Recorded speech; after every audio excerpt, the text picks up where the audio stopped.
Hello everyone, আসসালামু আলাইকুম। কেমন আছেন আপনারা? আজ নিয়ে এসেছি নতুন একটা রেসিপি, ফিশ বারবিকিউ। প্রথমে মাছটাকে ধুয়ে কেটে পরিষ্কার করে কিছু মশলা মাখিয়ে নেব। জিরা বাটা, আদা বাটা, রসুন বাটা, ধনিয়ার গুঁড়ো, হলুদের গুঁড়ো, মরিচ গুঁড়ো ও ধনের পাতা ও টমেটো বাটা সব কিছু দিয়ে সরিষার তেল দিয়ে মাখে মাছটাকে একটু ভেজে নেব। প্রথমে চুলায় কড়াই দিয়ে সয়াবিন তেল দিয়ে মাছটা দিয়ে দেব।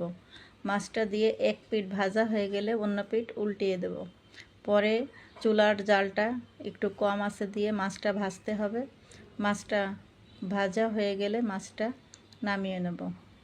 মাছটা নামিয়ে নিয়ে পরে টমেটো, শসা, লেবু, কাঁচামরিচ ও ধনের পাতা দিয়ে সাজিয়ে দেব।